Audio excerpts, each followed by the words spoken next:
Direito Administrativo. Aula 2. Administração Pública Direta e Indireta. A expressão administração pública pode ser usada em dois sentidos. A administração pública em sentido subjetivo, formal ou orgânico designa os entes que exercem atividade administrativa. Pessoas jurídicas, órgãos e agentes públicos. A administração pública em sentido objetivo, material ou funcional designa a natureza da atividade exercida pelos referidos entes. É o mesmo que função administrativa. A existência da administração indireta decorre da necessidade de descentralização das atividades administrativas, para que o serviço seja desempenhado com mais eficiência. O Decreto-Lei 200, de 1967, estabelece o princípio da descentralização. Alguns elementos do artigo 10 nos ajudam a compreender o motivo da descentralização. Leia em sua tela. Se necessário, dê pause, para ler com mais conforto. O Decreto-Lei 200, de 67, apresenta algumas espécies de descentralização dentro dos quadros da administração federal, distinguindo-se claramente o nível de direção do nível de execução. Trata-se de uma distribuição de funções dentro da mesma pessoa jurídica. Por exemplo, dentro da União, dentro do Banco do Brasil, dentro do INSS, e assim por diante. Esse tipo de descentralização é chamado de desconcentração, criando-se uma nova pessoa jurídica vinculada à administração, especializada em determinada função. É a chamada descentralização administrativa. Veremos mais sobre isso adiante. No tema da administração direta e indireta, esses dois tipos de descentralização são os mais importantes. O Decreto-Lei ainda apresenta a descentralização por colaboração, em dois sentidos: colaboração entre entes federativos, e colaboração com os particulares. Essas duas hipóteses são estudadas no tópico Contratos Administrativos, que será visto numa aula futura. Como vimos, na desconcentração, ocorre uma distribuição interna de funções. No caso da União, por exemplo, suas funções são distribuídas em ministérios. E, dentro de cada ministério, há uma outra divisão de funções. O mesmo ocorre com estados e municípios. Aí está um exemplo real de desconcentração. O Ministério da Cultura é dividido em diretorias, secretarias, representações e órgãos colegiados. Pause a apresentação para ler melhor. E para não esquecermos que o direito administrativo também se aplica ao judiciário e ao legislativo, aí está a desconcentração no âmbito do Supremo Tribunal Federal. Não esqueça de pausar sua apresentação, para que possa ver melhor. Espécies de desconcentração. A doutrina classifica as desconcentrações em diversas espécies, segundo o critério empregado para repartir as competências entre diversos órgãos públicos. Desconcentração territorial, ou geográfica, é aquela em que as competências são divididas a partir da delimitação das regiões em que cada órgão pode atuar. A característica fundamental dessa espécie de desconcentração é que cada órgão detém as mesmas atribuições dos demais, variando somente o âmbito geográfico de sua atuação. Por exemplo, as subprefeituras e as delegacias de polícia. Nesse mapa do município de São Paulo, vemos a divisão territorial das subprefeituras. Cada uma tem as mesmas funções das demais. O que distingue essa desconcentração é o âmbito territorial em que cada uma pode atuar. É um exemplo de desconcentração, porque há uma divisão de tarefas dentro da prefeitura, ao dividir-se em subprefeituras. Desconcentração material, ou temática, é a distribuição de competências, através da especialização de cada órgão em determinado assunto. Por exemplo, a União se desconcentra em ministérios, cada um especializado em um assunto determinado. Desconcentração hierárquica, ou funcional, utiliza como critério para a repartição de competências a relação de subordinação entre os diversos órgãos. É o caso dos tribunais administrativos, em relação aos órgãos de primeira instância. Note que a subordinação existe em todos os casos de desconcentração. Mas aqui, na desconcentração funcional, a subordinação é escolhida como critério principal para a divisão de competências. Desconcentração. Os órgãos públicos. Como você pode perceber, dentro do tema da concentração e desconcentração, o conceito de órgão público é fundamental. O órgão público é um núcleo de competências estatais, sem personalidade jurídica própria.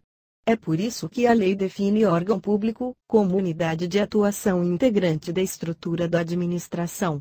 Os órgãos públicos não são pessoas jurídicas. São divisões internas de uma pessoa jurídica.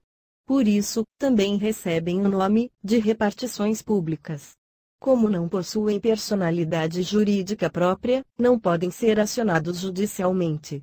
Se uma ação judicial for equivocadamente dirigida contra um órgão público, deve ser extinta sem julgamento de mérito, por ilegitimidade de parte. A ação deve ser movida contra a pessoa jurídica a qual o órgão pertence. Por exemplo, se um veículo do Ministério do Meio Ambiente causar dano a terceiro, a ação deve ser dirigida, não contra o Ministério, que é um órgão, mas contra a União. É ela a pessoa jurídica que causou dano. Da mesma maneira, é a União que pode entrar com ações judiciais, não o Ministério. É a União que assina um contrato de compra de material, não o Ministério. E assim por diante. Capacidade processual especial dos órgãos executivo, legislativo e judiciário. O exemplo do automóvel faz lembrar um aspecto muito importante. Os poderes executivo, legislativo e judiciário também são órgãos. Por isso, muitos autores preferem afastar a expressão poder para utilizar a palavra órgão. Para eles, o correto é dizer órgão executivo, órgão legislativo e órgão judiciário. Esses poderes, ou órgãos, não têm personalidade jurídica própria. Se o automóvel em questão pertencesse ao Senado Federal, a ação deveria ser proposta contra a União. Se pertencesse à presidência do Supremo Tribunal Federal, deveria ser proposta também contra a União. Perceba que os três poderes não são pessoas jurídicas. Apenas órgãos de uma pessoa jurídica.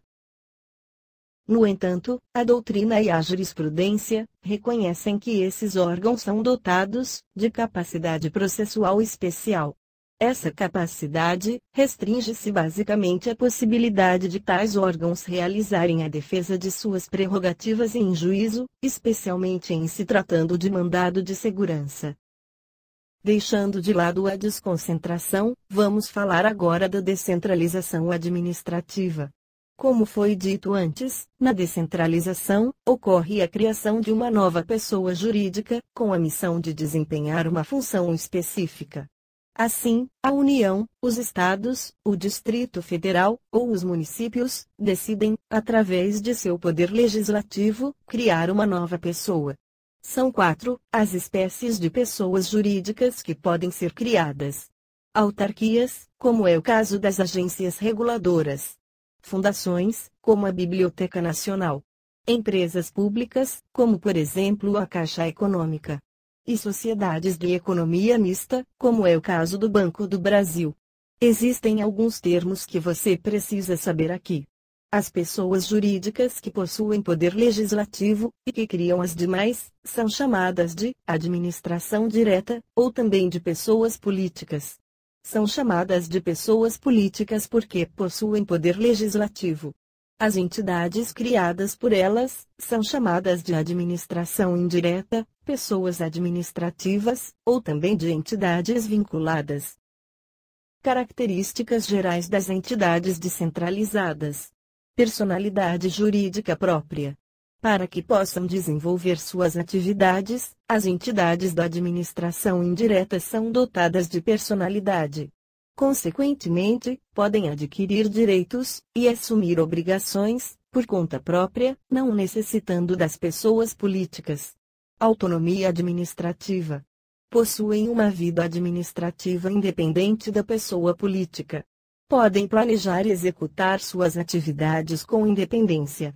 Essa autonomia será maior ou menor, dependendo da lei que criou a instituição. Patrimônio próprio. Isso é importante para garantir a autonomia administrativa. O objetivo é que cada entidade possa ser autossustentável. Vinculação a órgãos da administração direta. Embora autônomas, essas entidades estão vinculadas a tais órgãos. As entidades da administração indireta são vinculadas aos órgãos da administração direta, com o objetivo principal de possibilitar a verificação de seus resultados, a harmonização de suas atividades políticas com a programação do governo, a eficiência de sua gestão, e a manutenção de sua autonomia financeira, operacional e financeira, através dos meios de controle estabelecido em lei. Se voltarmos ao organograma do Ministério da Cultura, podemos agora ver que, além dos órgãos internos, existem entidades da administração indireta, como as diversas fundações e autarquias, que podem ser vistas na parte de baixo do organograma. Note que há uma linha azul e uma linha vermelha, ligando órgãos e entidades ao Ministro da Cultura. Como se vê aqui, a linha azul significa uma relação de subordinação. E a linha vermelha, uma relação de mera vinculação. Quando há subordinação, significa que os órgãos são dirigidos pelo órgão superior. Devem obediência a ele em todas as suas ordens administrativas. Suas decisões estão sujeitas à revisão pelos órgãos superiores. Ao contrário, quando existe relação de vinculação, as entidades vinculadas são independentes. A administração direta não pode fazer determinações, a não ser quando previsto na lei. Continuando com as características gerais da administração indireta. Suas despesas e receitas integram o patrimônio da pessoa política a qual estão vinculadas, e devem constar da lei orçamentária anual. Estão sujeitas a fiscalização e controle pelo Poder Legislativo.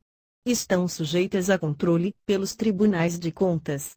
A contratação de seu pessoal efetivo só pode ser realizada mediante concurso público.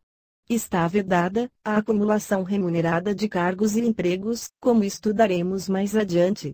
Em regra geral, estão sujeitas à licitação. Podem ser sujeitos passivos de ação popular.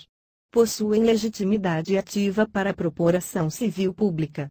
Seus agentes estão sujeitos à lei de improbidade administrativa, e podem ser sujeitos passivos de mandado de segurança. Podemos traçar as seguintes comparações entre a desconcentração e a descentralização administrativa. Na desconcentração, as competências são atribuídas a órgãos sem personalidade jurídica própria. Na descentralização, são atribuídas a entidades com personalidade jurídica autônoma. Na desconcentração, os órgãos não podem ser acionados diretamente, com exceção dos que possuem capacidade processual especial. Já na descentralização, as entidades respondem pelos prejuízos causados a particulares. Veja o exemplo do artigo 8º da lei que criou a Anatel. Quando estabelece que fica criada a Agência Nacional de Telecomunicações, vemos como o Poder Legislativo da União prevê a criação da agência. Quando fala que se trata de uma entidade, percebemos a personalidade jurídica própria, já que o termo entidade só se usa para pessoas jurídicas. Quando se estabelece que a agência ficará vinculada ao Ministério das Comunicações, percebemos o aspecto da vinculação. No parágrafo 2º, do mesmo artigo, também podemos ver outras características. Pause a apresentação para tentar encontrá-las. Você conseguiu? Estão aqui. Antes de fazermos a revisão dessa aula, um aviso rápido. Em breve, você poderá assistir gratuitamente os vídeos atualizados. Ter acesso ao texto dos áudios. Ter acesso a exercícios inteligentes, com auxílio de vídeos, áudios e textos explicativos. Contato direto com o professor que elaborou essa aula, para tirar dúvidas. Não perca tempo. Envie agora mesmo uma mensagem, para garantir que receberá a informação, assim que tudo isso estiver disponível. Se desejar, adicione também, em seu MSN. Chegamos ao fim da aula 2. Nesta aula, aprendemos os diversos sentidos que a expressão administração pública pode ter. Estudamos os conceitos de desconcentração e descentralização. Vimos o significado de termos importantes para nossa matéria. E estabelecemos as principais características comuns a todas as entidades da administração indireta. Na próxima aula, estudaremos as autarquias em geral.